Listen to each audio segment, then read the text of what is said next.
Yeah, It's it is. nice. It makes a difference. I have got so used to not talking about things that now I think almost everything I can talk about. Yeah, well, I'm really cagey with my family about stuff that just I don't need to be cagey about. It's gotten too intense for me to chill out about it. But no, it is lovely. We just feel so full of secrets before it comes out. So it's nice. I always wanted to talk about me killing Celebrimbor, but I mean, which is a weird one because kind of Yeah. everyone knows that I kill him, and everyone that like knows about the books knows Yeah. that I kill him, but I couldn't say it. And also, it was really fun because we got to do me putting him up on the pole and everything. Yeah. Um, but I couldn't talk about that. Yeah, I kind of wanted to talk to people about that as well because I was just like, they are not prepared at all for that. I thought that watching that, I was so kind of And felt Char really sorry for the audience yeah. because you love Celebrimbor so much Mm. and you can't fathom that someone could be so cruel to him. Oh, So I understand. I was also really excited when everyone knew that Tom Bombadil was going to be in it because I was super excited about that and that it was Rory Kinnear as well. I was like, Mm. um, but yeah, there's always lots. It I was. think they're both very hungry for it in different ways. Mhm. So they're kind of also weirdly united in their meeting. Mhm. Um, It was kind of like Sauron showing her, like, well, mm, you made the wrong choice. Like, you should have hung out with me yeah, because looking pretty I'm fantastic looking. now. I've Yeah. glammed. I've got a nice bow in my hair. Got a nice black outfit.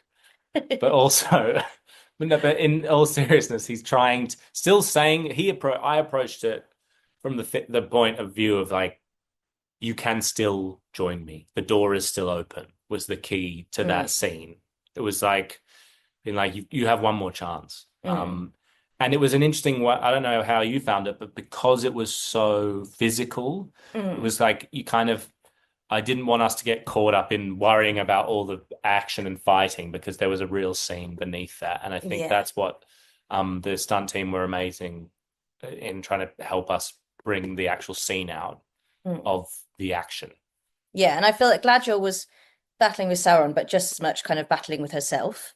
Mm. And that was kind of really fun that kind of she Mm. she doesn't have faith within herself at the beginning of that scene and kind of finding belief in that she can kind of prevail in goodness was really fun. But also just as an actress, it was just incredible to just act opposite Charlie. Like I loved Charlie's Halbrand. I thought it was just brilliant, like this kind of lovable rogue that we all fell in love with. And to see just this complete transformation that also still had the essence of kind of the character that we'd seen glimpses of at the end of episode 8 of season 1 was just as an actress really exciting for me. So it was very easy because I was acting opposite kind of this very frightening alien It's person. a very frightening alien. Yeah, Thanks. it was cool. And it was lovely to be back with Charlie. Yeah. Yeah, I was gonna. Yeah. Yes, because I think I'm really fascinated by this idea that kind of the elves are not just purely good. They have Mhm. um they can behave wildly and rashly and badly. Yeah. And kind of her accepting so yeah, that bit was really important because he's not wrong, but she's not going to use that in the way that he thinks she will. Uh, Charlie, did you want to add anything? well, yeah, I think it was just that also from his point of view, she chose to do a lot of the stuff that like it wasn't all my manipulation. Like it is within you. Mm, You want this. Like, I'm not sure about that. yeah. It's you're responsible. It's not my Yeah. fault. Well, yeah, she does have to take responsibility. She made a mistake, and that's horrible. Um, and just also kind of her mistakes just like have had the most awful consequences. I Yeah. mean, yeah, she's been ousted from the friendship group. It's been terrible. Um, yeah. But it was also really fun as well that she is very inspired by Adar. She's just met this person who's turned who's given up a ring of power. Someone who she saw as kind of having Hmm. no redeemable qualities and being kind of corrupt and awful. So her mind's really being broadened, um, from this kind of quite kind of Yeah, black and white thinking. exactly. Yeah. It was funny because Sauron was a bit more of a glam Halbrand. I think he He was was kind of very like glam. a bit more like he had a bit of a curl in his hair. That's how Gladriel sees him. Yeah, exactly. My stubble was a bit shorter because I was playing Avatar Yeah. at the same time, so they had to paint it on, or I had a weekend to grow it. So it was really not. It was quite pathetic, that stubble. But yeah, for me that was about just trying to again open the door, trying to get through to her and be like, well, remember this. I'm just the same guy. And then I don't know what. I was actually very intrigued by your impression of me. Oh yeah. Why? No, it was really, You think really it was good. rude? No, it was really good, but I was like, is that what I'm doing? I hadn't really seen much of your It Avatar was by that really point. good. I loved it. But I liked the kind of sense of that there's a void within him. Yeah, So I tried to get a bit of that. really But cool. I mean, it's just been such a feast for us. We get to play so many different amazing. characters. It's been so much fun. Yeah. And yeah, I love the Halbrand bit because he was a very powerful illusion that she put such kind of that was really confronting for her because that is just the face of all her biggest mistake. Yeah. Yeah. And then coming together towards the end and putting it all together. But there was a lot of preparation for the scene because there was so many different locations and so much jumping off rocks and kicking. Yeah. And it was really fun for me in terms of because me and Charlie are unfortunately in stature quite different. Aw. And finding like moves that she kind of she obviously is very strong, but finding moves that kind of would be believable for kind of my stature against your stature to be able to kind of outwit each other. Yeah. I've always been obsessed with judo because I'm like a tiny person can throw a huge person. And so that kind of also felt like part of their story. Yeah. That she kind of was at that moment small but mighty against his kind of huge amount of power. Yeah. And particularly seeing how much she grows in strength in the fight and how much Sauron underestimates her as it goes on and on. I've said this to you, but I really liked the scene with Galadriel and Elrond when Elrond's now in charge. This is a small highlight, but it's a highlight nonetheless. When he comes in, or is it you that you come into the war room? Well, no, you're in the war room and you're like, where should I send the people? Yeah. And then he walks in Yeah. and he's very sassy. Yeah. Big moment now. She made her feelings pretty clear. I think unfortunately the connection will always be there. Okay. Like I think he does know her. She was unguarded towards him. And so he'll always have a certain amount of power. And she'll have to continue to resist it. Yeah, and I think it's been a great exercise in kind of having intention because the elves don't say anything unless it's of great value. So nothing can be throwaway. And that's quite fun to kind of find a way of like having different colors and shades within such conviction. Well, they're two extremes that are kind of on the same line. That's kind of what I feel about them, that they're fizzling with power and possibility, and they will continue to become further and further apart from each other as they make choices that the other would never dream of doing. Yeah. I think that's it, that they start aligned and illuminate some things for him in terms of how he can control others. And that's why he wants her to join. And he capitalizes on her cynicism and despair. And she will have to keep that at bay to be free of him. I love that. And try and solve this problem of a power not of the flesh, but over flesh. Yeah. And she has lost her privileges. So she's got to suffer. She needs to learn. And it was really fun playing someone so powerful, having to being kind of brought low and having to be humbled. Well, teach you about yourself. I like to think that I feel things can be better than they are.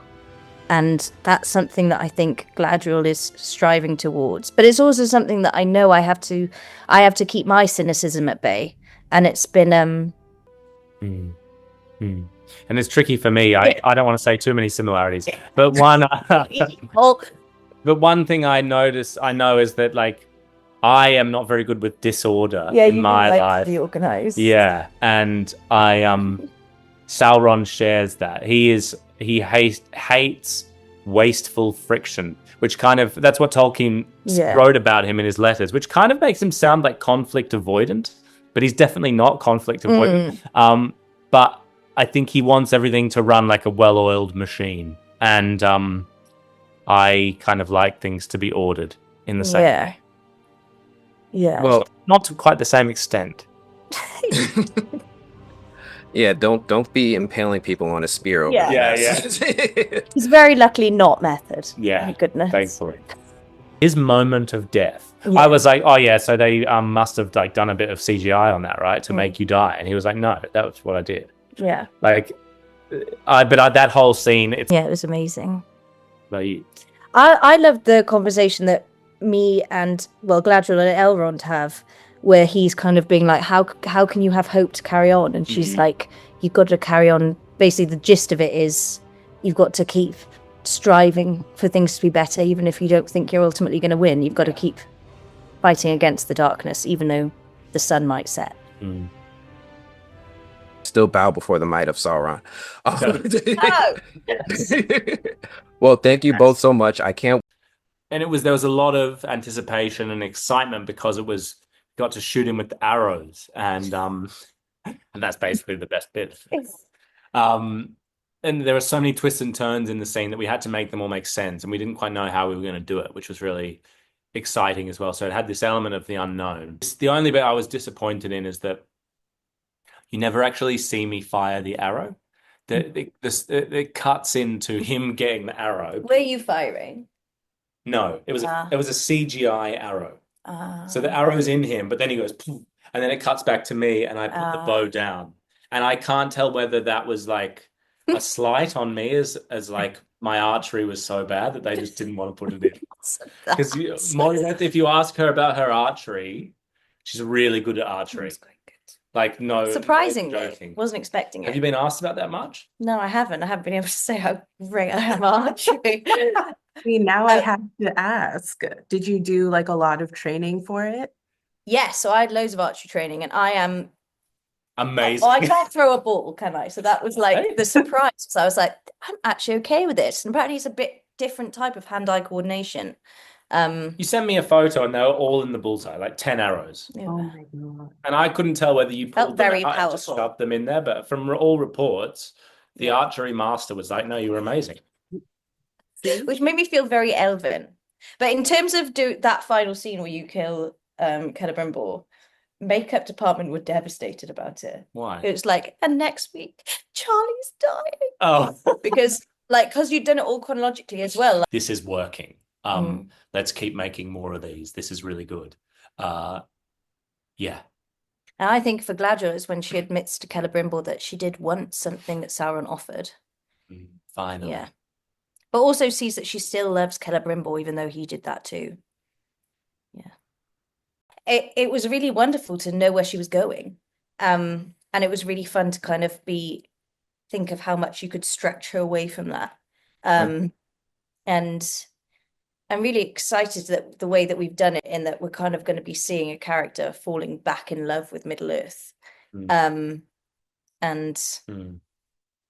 Yeah, I mean, the Lord of the Rings and the films of Lord of the Rings are something that's just inspired me as an actor. So to be able to kind of exist in the same world as that is just an honor and a privilege, and still can't believe it. I'm like, touch wood, it's real. Yeah. Right. So that I left no stone unturned.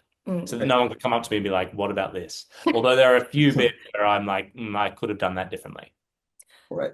Was it tough to keep that secret throughout like the first seasons and people asking you if you're Sauron? Or... Yeah, man. The press tour was horrendous. So bad. The fear of but worse for dropping you, this bomb. because you were doing all the interviews with me, and I was actually doing quite well. Imagine if you had spilled. Well, that was the fear as well, that Charlie would be so good at keeping it in and I'd ruin it. Because it was such a shock to me when I found out he was as well. The audience to be deceived as Gladriel was. Yeah. I had no clue. Just kind of going around doing his own thing. This guy's Yeah. just hanging out. What's he doing? What? Okay, I've got one more. Something you've learned from the person sitting next to you, whether as an actor or a person that you can like take forward. Oh, Well, do you have one? I mean, I can go if you're thinking. I mean, I think Charlie has such a gift to make people feel comfortable and valued. And I think that's also why he can play such a fantastic villain, because he's so far removed from that. And yeah, yeah. Thank you.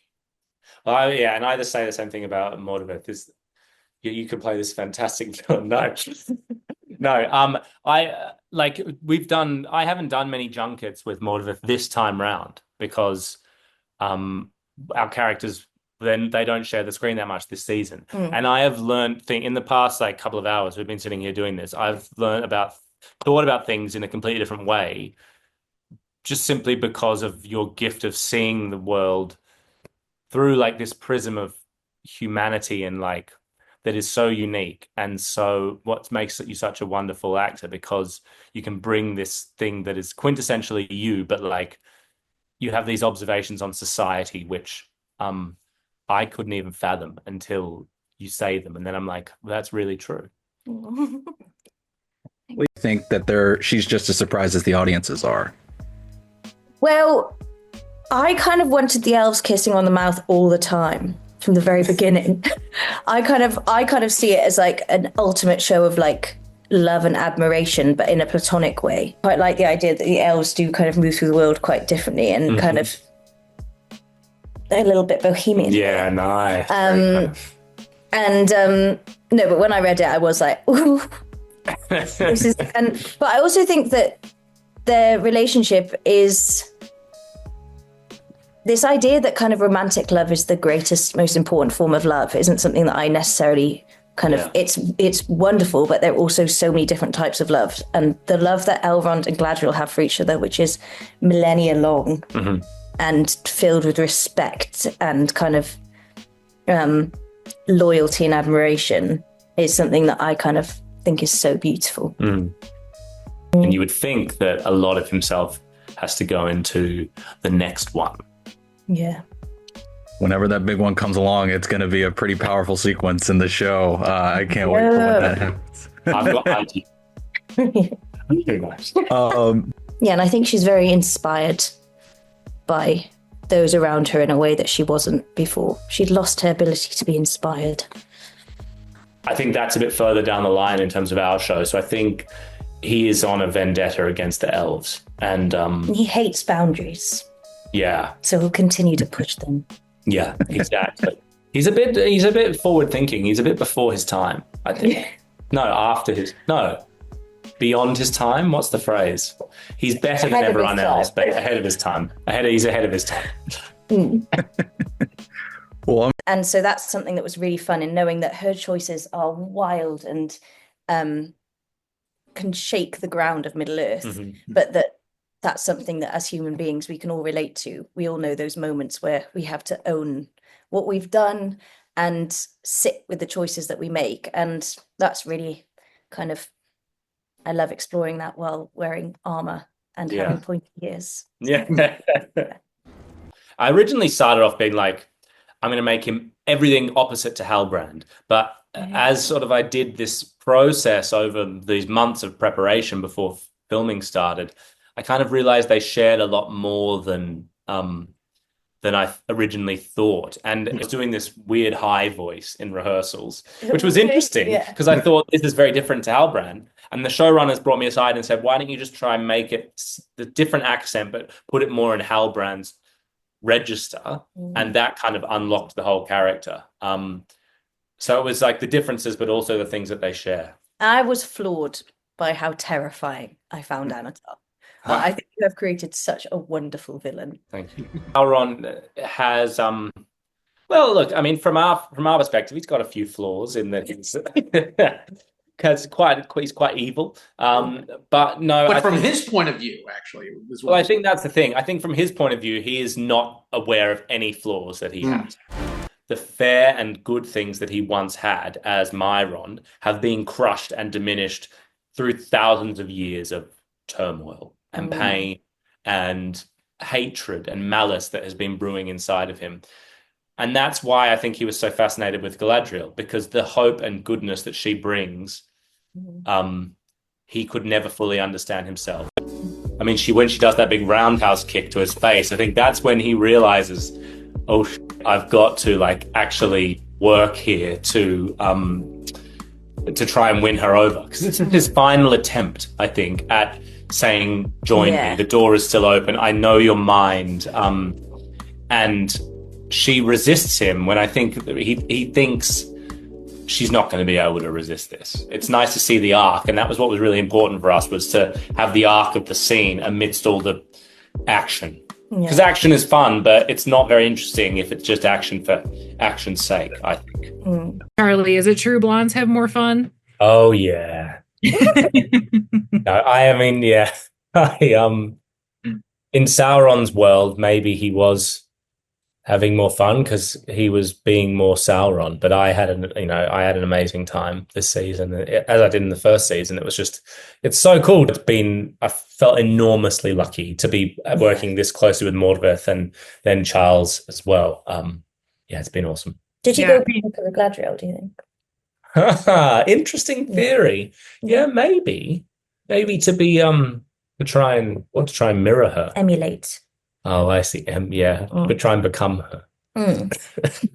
Brought as low as possible. So it kind of gave me a lot of context to the point of meeting you on the raft. And it was quite fun recreating that in a tiny little pool in England to recreate that shot in order to give me a moment of thought before hearing Galadriel in the water. I think it redeemed Galadriel a bit to see that he'd chosen to do he something. Wasn't very nice to that man.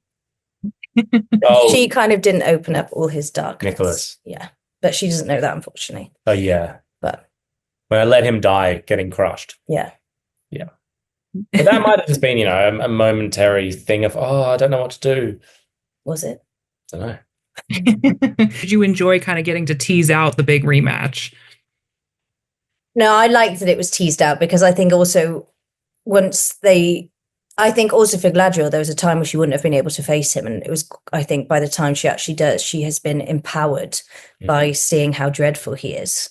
So I feel quite grateful that she didn't see him before then, because she was much more ready. And it was really exciting because they've just been obsessing over each other for this whole time. And so it means that when they kind of do finally meet each other, they are kind of weirdly aligned in the desire for this confrontation. Yeah, to try and each with their own intention. I agree. I agree with that. I think it kind of adds more weight to the ending.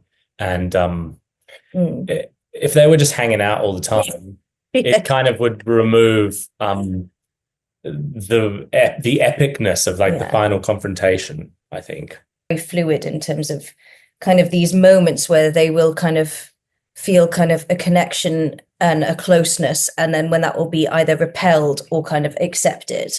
And so they were in this kind of dance of that was really, it's really fun as an actor to kind of do those things without words. There was those moments when, in terms of things that came, I think I did one line in a slightly northern accent when we were fighting, and I think that was because of the familiarity of maybe being Halbrand. I think it was a mistake. I didn't mean to do it, but I think it was the familiarity of Halbrand being back with Galadriel. I think it's when you say, I say a line, not all of it. You say it was part of your illusion, and I say not all of it. And I think that was kind of northern, and then I transform into Halbrand, and I think it's those things you don't expect when you're put back in the situation with the other actor, and things like that just happen. And I think in terms of Galadriel, it was as well that I think that when she says the door is shut, she's kind of knowing that she might just die there, but she's going to go as hard as she possibly can. Yeah. But she's kind of redeemed herself. So that was kind of fun to find, how low she could be bought by him. to then be able to rise and still kind of maintain her Yeah. sense of goodness and integrity. Seeing that face has on her in the midst of all this. Well, because I feel that her time with Halbrand was a time where she was kind of very much herself in some ways, because she was kind of an elf alone. She wasn't kind of following the rules of her people at that point. She was, so he knows a part of her that other beings don't. And there's a tragedy to losing that, and that through losing him, she's also lost that part of herself. And It's a really good point.